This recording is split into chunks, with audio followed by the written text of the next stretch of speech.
subscribe button and join the love game.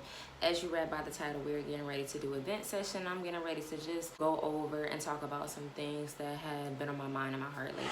I feel like this is a year of isolation, and I'm currently trying to teach myself to let people go. I think that my problem is, like, I always want the answer to everything. Like, when people are getting ready to walk out of my life, I want to know why.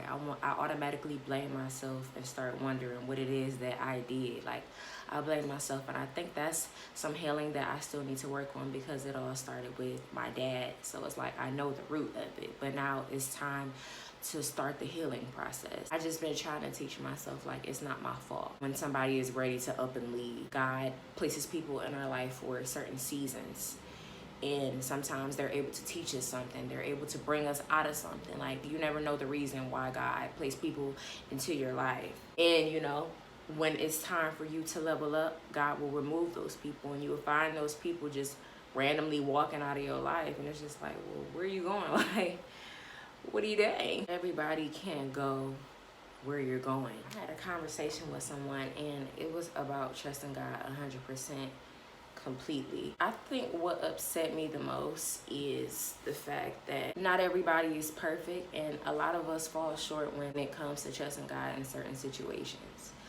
Even Jesus in the Bible says, God, why have you forsaken me? There's somewhere in the Bible where it says, Lord, help me with my unbelief.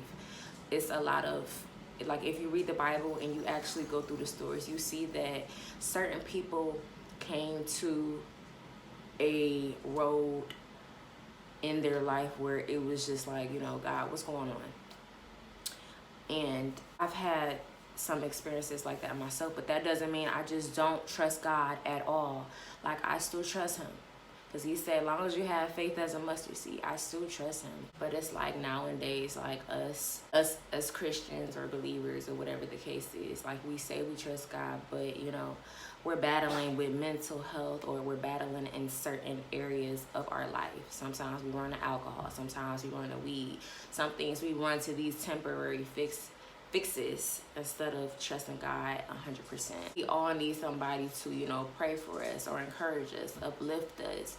And sometimes it takes us praying ourselves, and then, you know, you're just like, hey, what's up, God? Like, I'm back. I don't want nobody around me punk faking, like their life is just 100% perfect and they just trust God like that. Like, I know it's been a point in your life where you have struggled. I noticed that when I explained this side of, you know, how I felt about trusting God 100% completely, certain people was talking over me. Like, I even got a text message later saying, yeah, God said I can't be a part of your life no more, blase, blase. So it's like, okay. It's like, okay, I understand. I get it. We are all on certain journeys of our lives. And, you know, I thought that I had found somebody, you know, that was going to experience the journey with me. But absolutely not. God was just showing me, you know, this person just needed to be in your life for a season to mold you in a place, to uplift you and bring you out of that dark place that you got yourself into. Like, there are many, many reasons that God placed the person in my life, and now he removed them. I'm not about to sit up here and fight with God about it. I'm not about to go chasing nobody down.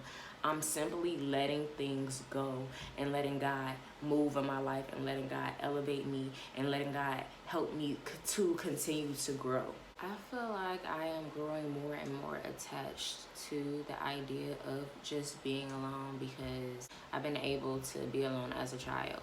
So now that I'm an adult, it's a lot easier for me to be alone. I do have those moments where I am wanting to interact with other humans, but if I have to protect my peace, I will. And sometimes that just means simply removing myself from others. I feel like some people have a hard time understanding why you want to be alone. They can't fathom the thought, because most of the time they don't know how to be alone. They don't know how to sit with themselves. I think it just annoys me, like, when I'm at a space where I don't want to be bothered, and like people will literally reach out to me over and over, like blowing my phone up, or sometimes they'll pop up. It's just like, you know, if I really wanted to be bothered, I would interact with you, but I don't. It's like, I feel like people have a hard time understanding that, and I just feel like that's something that they have to, you know, figure out with themselves when it comes to why they can't sit alone. Being alone has taught me self-care, and I spoke on this in the last video. It's been able to push me towards God. It's been able to push me towards journaling, listening to different motivational podcasts. It's been able to tap into just doing everything that I like and everything that makes me happy, because I feel like you have to live with yourself for the rest of your life. So it's like you have to figure out a way to be happy. You have to understand that a lot of things is out of your control, and you have to just figure out a way to enjoy it, because why not? Life is just completely unfair, and you have many, many, many reasons to be sad or hurt. So why not just put that energy into just being at peace and to just be happy, instead of putting your energy into being sad, miserable, stressed. I've learned to love myself so much to a point where if your love doesn't match up to the love I have for myself, then you're not the one for me, or you're not the person that I want to be around. I feel like I've also learned myself because I've been able to remove myself from social media. I feel like social media is completely fake, and it's where the world is perfect. Everybody has their shit together. Everybody is happy. Everybody is basically just out here living. And in reality, that's not the case. They don't post the bad parts. They only post the good parts of them actually living life. That can get very discouraging, which is why I decided to remove myself completely. Sometimes I find myself like, okay, what is my purpose? Like, what am I doing? Because it's like, oh, this person had it together. Maybe I need to do this in order to be happy. And it's like, no, I want to focus on being myself, and I want to focus on my reality. I want to focus on building my craft. I want to focus on being a better me. I want to focus on, you know, learning me. And it's hard to do that when you're always on social media. And again, life is perfect, because it's like, what's going on with my life? Like, what am I doing? I've even had a moment in my life where I felt like, you know, what is my purpose?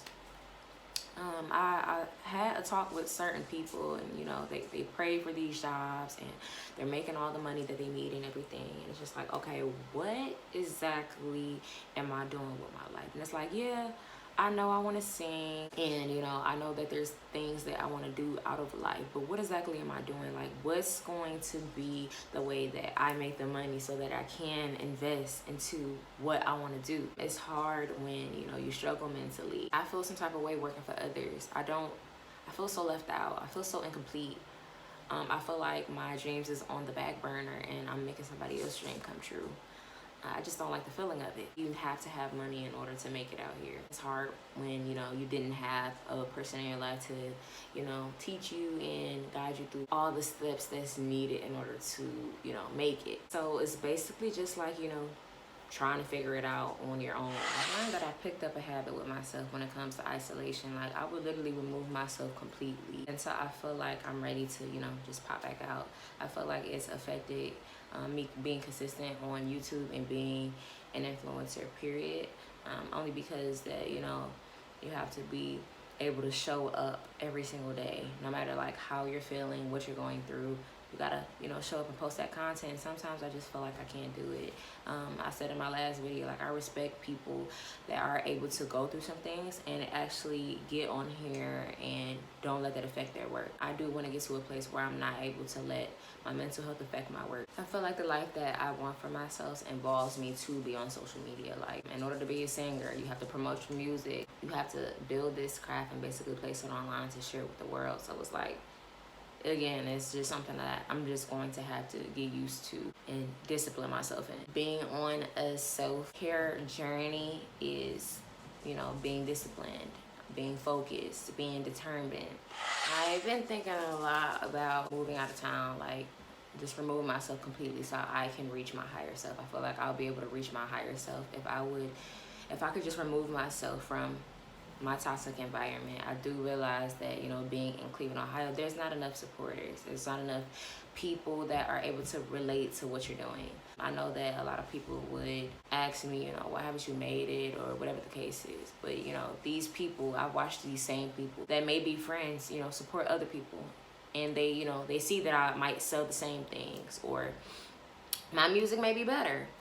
And, you know, they're willing to support other people, but it's like, it's cool. It's really not for them to understand. I noticed that it's strangers that support you the most instead of like friends or family. I feel like the moment you make it and you're up here, that's when everybody want to come and hop on the rasta. I think that I've adapted to being alone so much to the point where I don't say anything to anybody about what I'm going through anymore. I feel like everybody has their own life, and you know, I try to swallow my pride from time to time just to reach out to people if I need help. But what hurts the most is when you do reach out to the people for help and they agree to help you, but then, you know, you don't get that help still. Basically, you're still in the same situation you started from.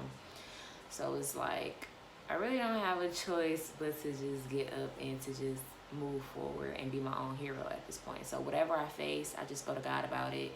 And, you know, I allow God to help me through it, you know, and then pop back out on top. With swallowing your pride, I think the thing that's most hurtful is reaching out to a person and the energy that they have behind the help that they're trying to give you. You could tell that they really don't want to help you for real. I'm actually in the process of moving. Not really sure where I'm gonna go, but I just got 100% to place me wherever he wants me to be.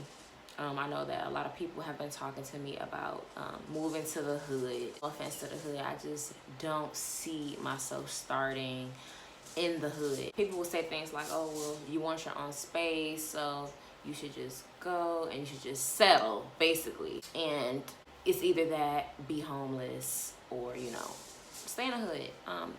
The hood is where it's affordable, and the hood is where the crime rates are also high. And it's just like, I can't see myself moving in the hood. I know what I pray for. I know what I ask God for. And I know in my heart that I am highly favored and blessed. And I just feel like if I asked God for, you know, a peaceful home, a safe area, a good environment, I'm expecting him to show up. Now, he's not going to show up probably how I expect him to. But at the same time, it's just, I hold myself up to here. God is not going to fail me. I don't feel like I'm supposed to be in the hood, and I'm just waiting to see what God has in store when it comes to moving. So yeah, I think I rambled enough. I'm just excited about where God is getting ready to take me. Like, I've watched so many people walk out of my life at this point. And it's just like, I know that I'm getting in the mindset where I know that God has something amazing planned for me, and he's getting ready to take me somewhere. It's not meant for everybody to come along. So I'm back to enjoying my solo journey of being alone. Again, no friends, no nothing, just me and God, and I'm ready. But yes, I hope you guys enjoyed this video. Don't forget to comment, like, and subscribe, and I will see you guys in the next video. Everything I do is all about you.